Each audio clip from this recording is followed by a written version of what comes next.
Boa noite, pessoal.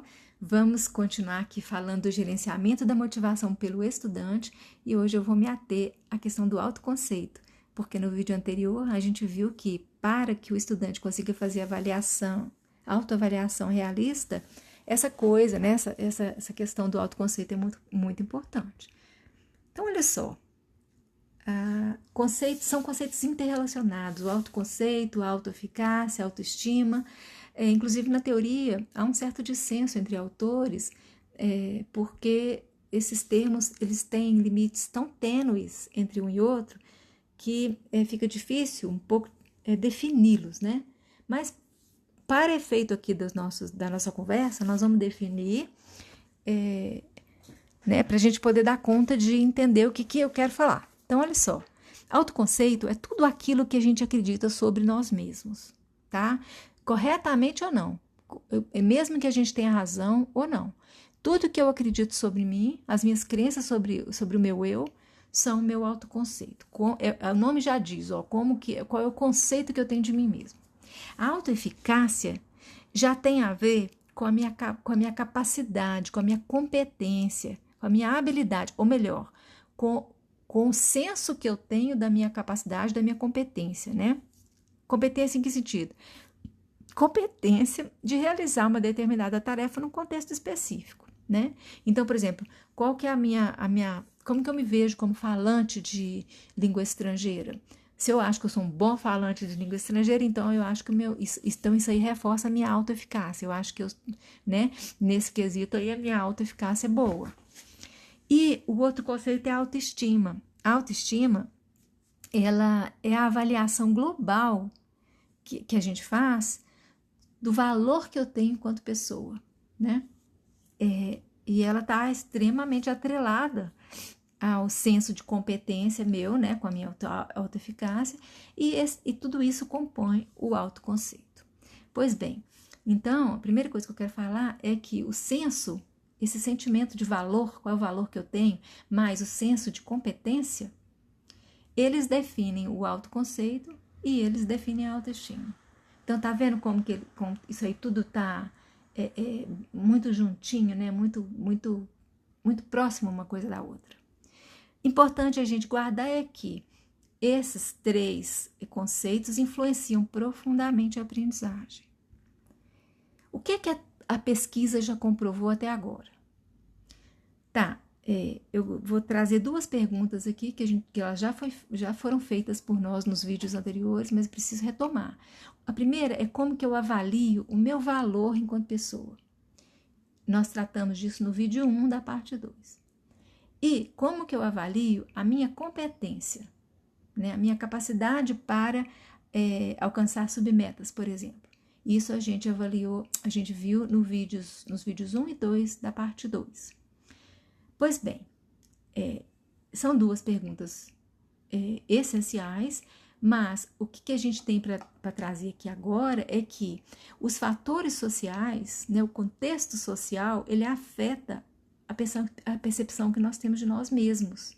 Portanto, na hora de responder essas perguntas, não tem como a gente endereçar essas perguntas sem levar em consideração o contexto social, né? Então, olha só, não só esses fatores afetam a percepção que a gente tem da gente mesmo, como a percepção que a gente tem da gente mesmo afeta a forma como a gente vê esses fatores sociais, ou seja, o contexto.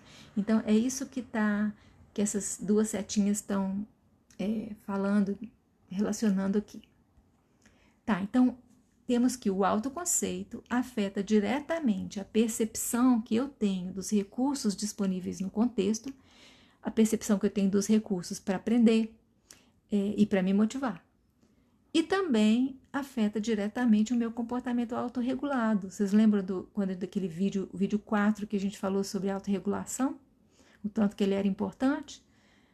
Importante para quê? Para motivação, né? Então, quer dizer, o autoconceito afeta diretamente a automotivação.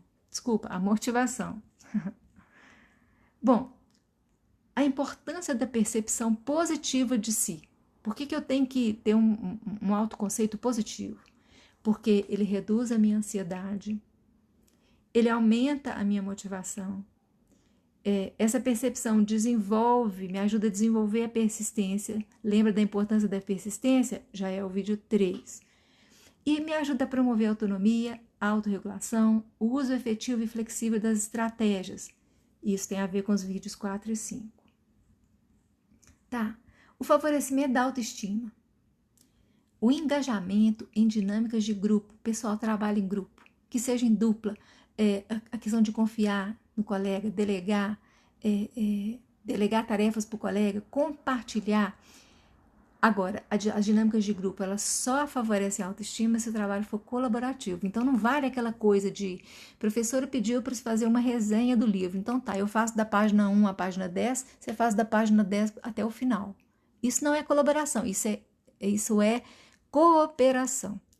Colaboração vamos fazer juntos. É claro que eu vou fazer melhor se eu capitalizar em cima dos meus talentos e você capitalizar em cima dos seus. Então, se você é bom para resumir, você faz o resumo e eu faço a representação gráfica. Mas, de qualquer forma, todo mundo tem que participar de tudo. Então, quando é feito esse tipo de trabalho, e aí vocês podem até falar para mim, professora, mas na escola a gente não faz isso muito. A gente não faz isso muito em atividades acadêmicas, mas quando a gente faz gincana na escola, vocês são ótimos para trabalhar colaborativamente quando se trata de uma gincana, né? A gente monta as equipes e as equipes trabalham colaborativamente, que é uma beleza. Então, se vocês estão tendo dificuldade de pensar, de entender o que eu estou falando em termos, pensando em termos acadêmicos, pensa em termos da gincana que vocês vão entender direitinho o que eu estou falando. As dinâmicas de grupo, elas reforçam o nosso senso de segurança, o nosso senso de identidade, quem sou eu aqui nesse contexto específico, porque identidade é diferente de autoconceito, pessoal. Identidade está atrelada ao papel social que eu exerço. Então, aqui, ó, eu agora sou estudante aqui dessa turma. Então, meu senso de identidade, quem eu sou naquela turma, né? Qual é o papel meu naquela turma? Isso que é o senso de identidade. Então, as dinâmicas de grupo reforçam isso, elas reforçam o meu sentimento de pertencimento e a gente tem que se sentir pertencente, porque senão a gente tem dificuldade de aprender e também dificuldade de se automotivar, de se motivar. Elas reforçam, a dinâmica de grupo reforça o senso de propósito, né? E reforça o meu senso de competência, a minha autoeficácia. Olha, para vocês verem o tanto que é importante. Bom, como que eu favoreço a minha autoeficácia? Já comecei a falar dela ali, né? Tá, então por meio de vivência de experiências em que eu sinto que eu domino o jogo, tipo assim, se eu sou bom de matemática, então eu vou ensinar matemática para os outros. Se eu sou bom de inglês, então eu quero ensinar inglês para meus colegas. Por quê? Porque quando eu estou ali ensinando inglês para meus colegas, eu estou reforçando para mim mesmo que eu sou eficaz, a minha autoeficácia, sem falar que eu estou ajudando o colega, né? Então, a autoeficácia também é favorecida quando eu aumento o conhecimento das estratégias, então vídeos 4 e 5, quando eu reforço as minhas qualidades. E como que eu faço para reforçar minhas qualidades? Praticando. Lembra do vídeo que eu falei sobre praticar, treinar? Busca do alcance do modelo positivo. Então, se eu entendo que por exemplo, se eu quero falar inglês igual o Michael Jackson é meu modelo positivo. Quanto mais eu acho que eu estou chegando perto desse modelo positivo, mais eu aumento o meu senso de autoeficácia. Também, colocar-se em um ambiente em que a aprendizagem acontece, em que o nível de ansiedade geral é mais baixo. Então, tipo assim, se eu vou estudar numa sala de aula, ou se eu vou estudar se a turma em que eu estudo é uma turma tranquila, se eu não me sinto ali ameaçado, se o nível de ansiedade meu para ir para aquela aula é tranquilo, é baixo, então é aí que eu tenho esse tipo de ambiente que vai reforçar a minha autoeficácia. Também, num ambiente em que eu recebo feedback, né, do professor, dos colegas, mas que não é um feedback que me ameaça, que me humilha, não, é um feedback que me faz crescer, um feedback construtivo. E também um ambiente onde que eu sou reconhecido pelo meu progresso, né? Principalmente pelo professor, mas também pelos colegas. Queria falar também, acho que esse aqui é o último ponto, que o self tem uma dinâmica temporal, que o nosso eu, a nossa construção interna, né, do autoconceito, ela acontece com o passar do tempo. Então, olha só, são duas coisas que eu vou provar isso para vocês. A primeira, que cada fase da vida ela traz demandas diferentes, necessidades diferentes para esse meu eu, Então, o meu eu muda em função dessas demandas e necessidades. E a outra coisa é que, como que o meu self é construído? Eu lembro do passado, de experiências que eu já vivi, construo uma narrativa coerente de quem eu sou hoje, né? E projeto desejos, objetivos, visões para um futuro em função disso daí. Então, essa coisa de relembrar do passado para construir uma historinha coerente sobre quem eu sou e para fazer projeções para o futuro, isso a gente chama de construção narrativa do eu, né, do self. E aí eu só queria falar para vocês que existe uma coisa chamada história integrativa, que são as histórias que a gente conta para nós mesmos, sobre nós mesmos, né? É quando você vai fazer uma coisa e você não consegue fazer, você fala, mas eu também sou muito burra. Então, essa coisa de eu também sou muito burra, isso é uma história integrativa, você está contando para você mesmo que você é burro. Então, eu vou falar para vocês, tomem muito cuidado com as coisas que vocês falam sobre si mesmos, sabe? Porque aquilo entra para dentro de você e você passa, de certa forma, a responder daquela forma, como se você efetivamente fosse daquele jeito, sabe? Então, sempre procure falar para você mesmo coisas boas de você, né? Não estou falando para você começar a se enganar, não, mas lembre das suas qualidades, lembre dos seus talentos, reforça isso daí para você mesmo, tá? E quando você não der conta, quando você estiver vivendo uma situação difícil de insucesso, não fica reforçando aquilo, não. Bom, ainda nessa dimensão temporal, gostaria de dizer que a imaginação e a capacidade de criar histórias são qualidades importantes para o estabelecimento de visões futuras. E nós vimos o vídeo sobre visão, né? Foi o vídeo de número 6, lá da fase 2. Bom, aí aqui, ó, eu só trago o conceito de identidade, que eu já falei com vocês que ela deriva de um papel social, né? E é diferente do autoconceito, que o autoconceito é bem mais amplo. É tudo que eu penso sobre mim mesmo, né? E para que eu estou retomando esses conceitos? Para falar com você que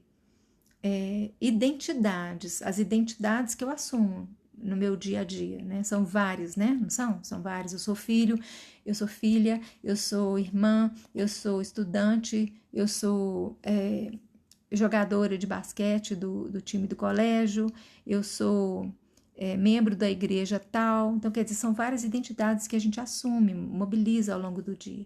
Então, as nossas identidades, mas o conceito que a gente tem a respeito de nós mesmos, eles formam a base e definem os tipos de comunidades imaginadas que nós somos capazes de construir. E nós vimos também nesse vídeo de número 6, desculpa, essa coisa de afiliação a comunidades imaginadas, o tanto que elas nos ajudam a aprender, né? Então é isso, por hoje é isso, acho que eu já falei até demais, eu agradeço muito vocês terem ficado aqui comigo. Amanhã eu volto para a gente fazer nosso último vídeo da série 4, ok? Grande abraço, pessoal.